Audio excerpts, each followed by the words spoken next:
To get the window switches out, it's pretty simple. You'll want to remove your shift boot. You'll usually just squeeze to the sides and lift up. That'll release it. Remove that, and then you'll have two screws here. I've already removed them just for the purpose of speed of the video. One there and one there. And then this, you'll pull back slightly and lift up on. And there you'll have the two connectors for the light, or the window switches I should say. Pop this one, pull it off. Same thing on this side. Squeeze.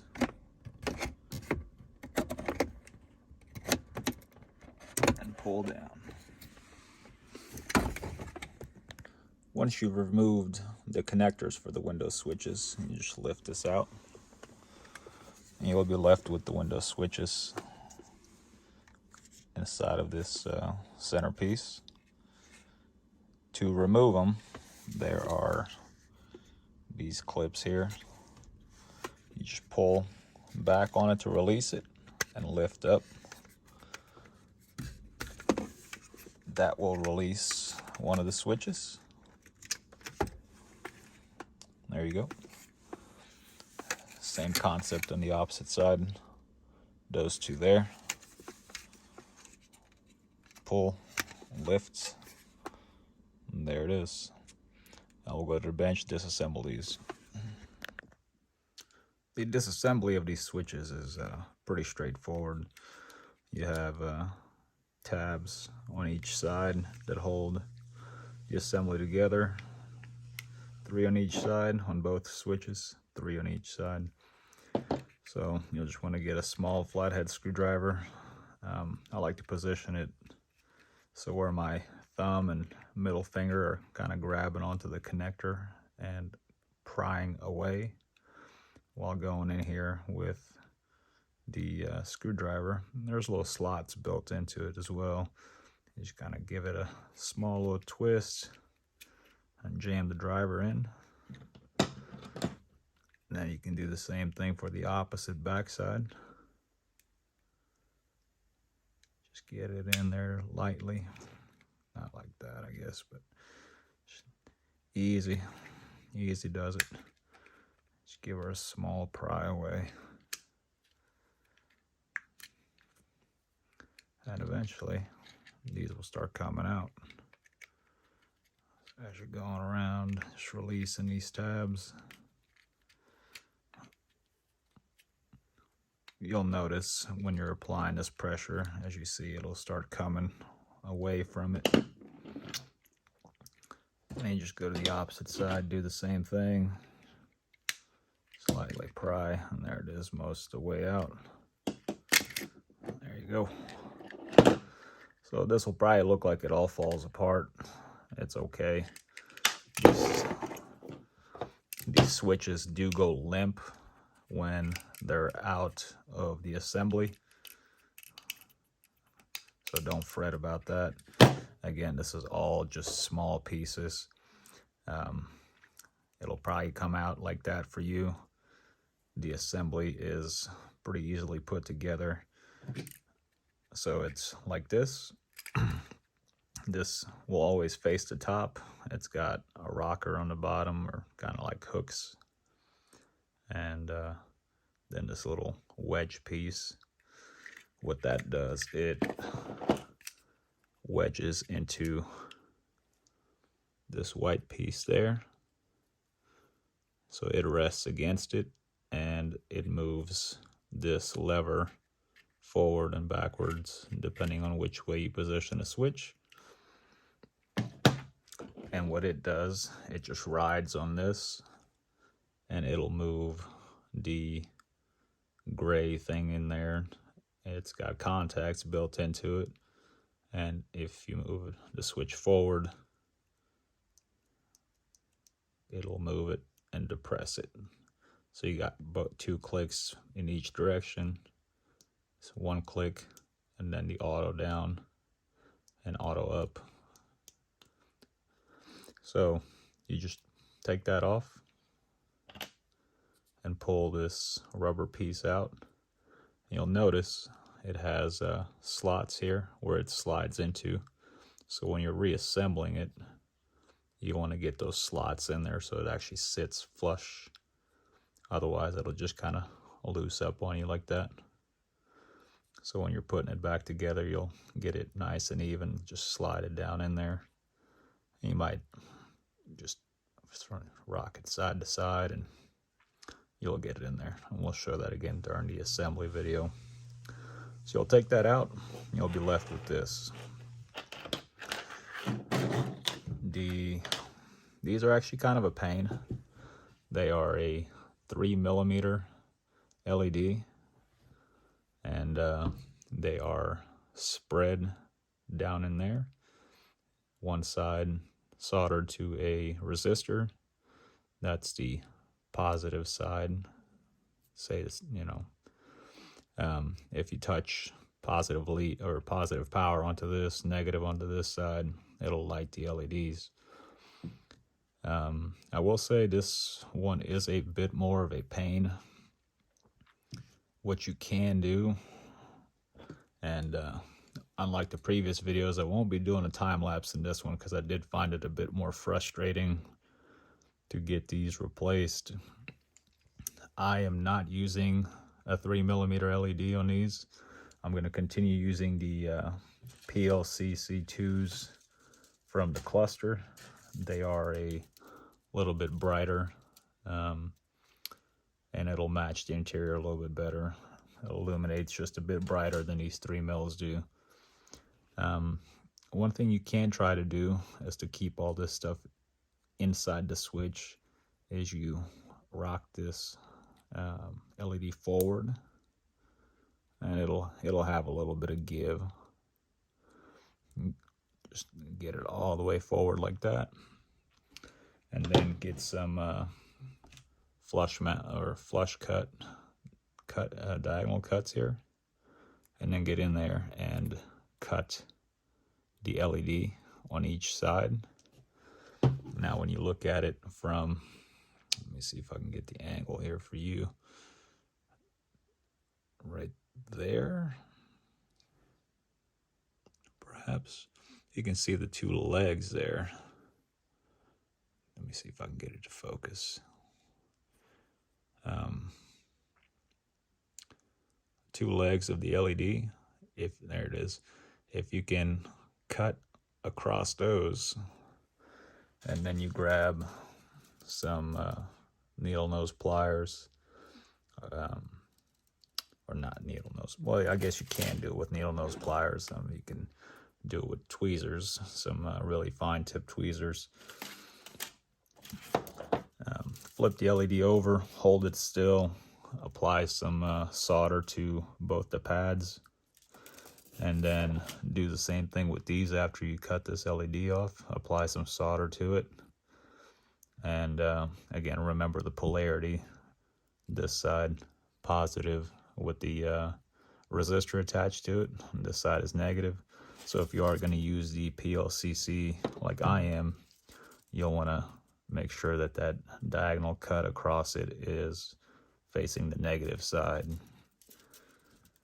The second method of doing this, in case you do not succeed in this method, you can pull all of this out. There are, you can see it's soldered there, soldered here. These are more like welds actually.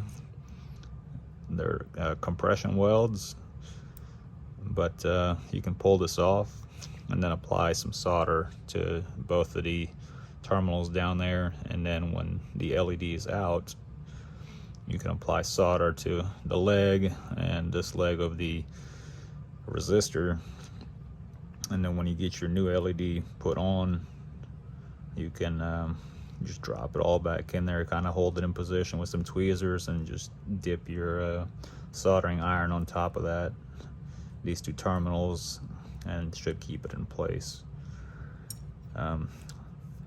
Like I said, these are a bit more finicky just because of all this plastic got to work around.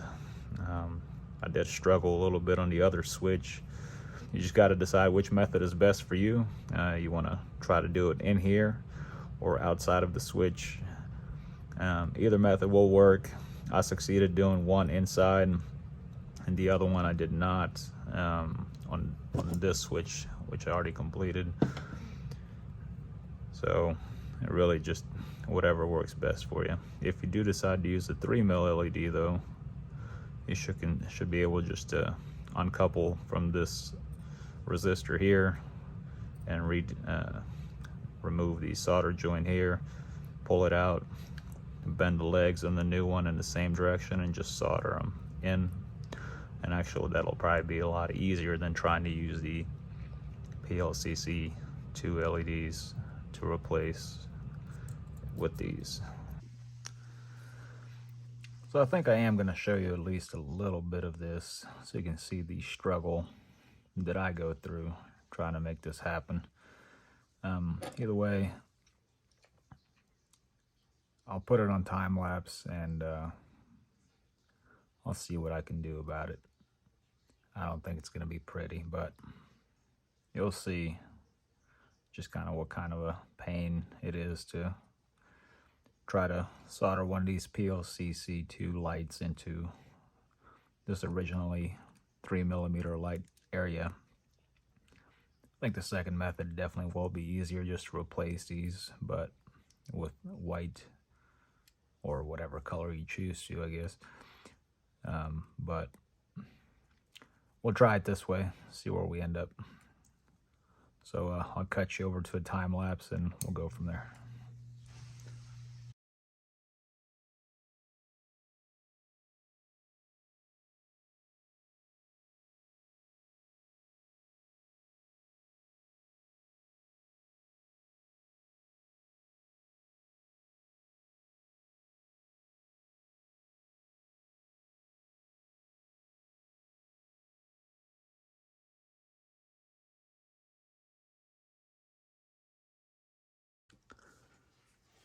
Well, I pretty much made myself look like a liar in that time lapse because I kind of got this done with quite some ease, actually.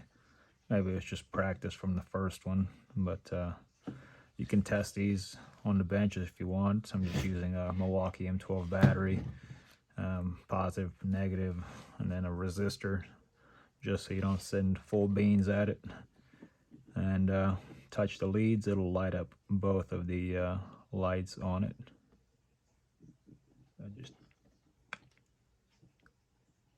There we go. Both work just fine. It sends power through the whole switch, so and both lights will light up regardless of which one you touch. Anyway, set that aside. As far as reassembling the switch, like we talked about earlier with these, you slide them onto the middle portion here, and they have some hooks to go around. So you got these little plastic tabs there and there. Same with here and here. So as I was saying, you slide these on. You can use a screwdriver or something just to help guide it into its little slot. Same thing with the other side, just kind of lift, push it down in there, and it'll just kind of stay in its area.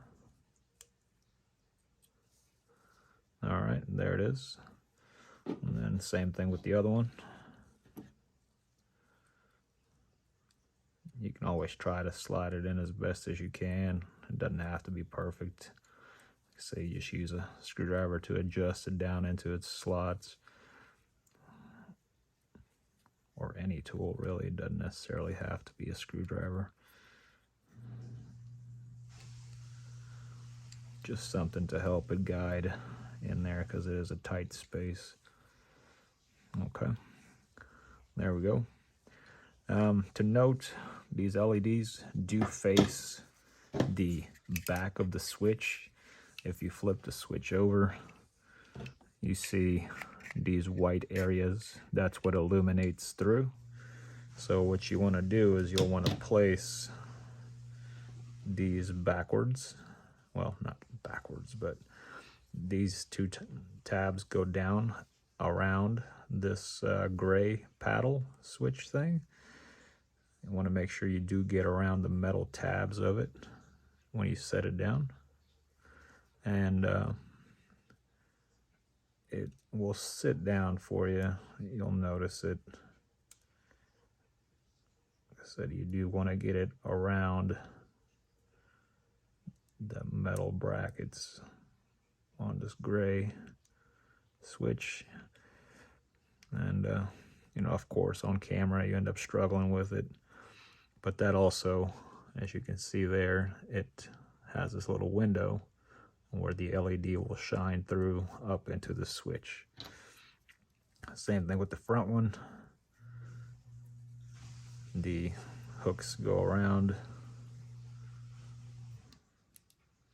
and you set it down, and that's that. As far as putting this back into the switch, you do have to kind of hold the rockers into the more neutral position of the switch. So the idea is to kind of get it to about what we're straight on the bottom, and just kind of give it a small brace with your fingers as you're holding it. And then when you're inserting this piece back in, you'll kind of feel it. It'll straighten into the switch. Again, it doesn't have to be super meticulous. You'll notice it, you'll feel it. Just get it to about the right spot, and you'll start feeling when it starts wanting to pop in. You can put some pressure on it, and you'll actually feel when the switch grabs into that slot. There you go. Double check your functions. Both up, both down. 2 down, 2 up. There you go. Switch is reassembled. Then we'll take these to the car, pop them in, see what we got. Back in the car, reassembly, just reverse process. It's gonna look a little bit more complicated with one hand, but it's fairly easy. You'll hook up the hooks at the front and just feed the switch in, click it in. Same with the other side. Hooks in on the front and snap it in place. That's that. Wiring, same as reverse. It was a little bit harder with one hand trying to get this pulled up and clicked in. There you go, both wires plugged in.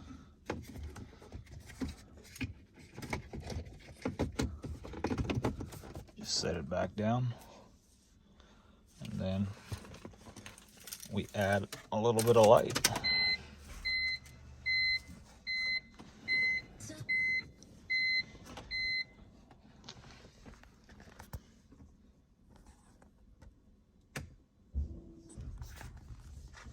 Okay, there are the switches. So there you go, lit up. Switches aren't in the best of condition. I could probably use a new switch. As you can see, there's a little bit of light peering through here from wear and tear, but that's to be expected on a car that's approaching 20 years old. A little bit of refresh can go a long ways, but there's the switches in white, along with the white HVAC, white buttons down here, white cluster. And again, the camera does make this look a little bit brighter than it actually is. Let me see if I actually have the ability here to, if I lower the brightness, maybe I can capture what it really looks like to the eye.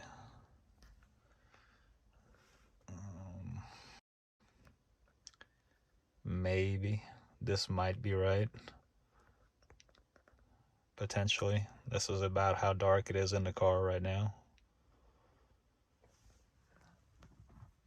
Same thing up here. Let's see if we can get this right. That's about how I'm seeing it with my eyes. So, there you go. Thanks for watching.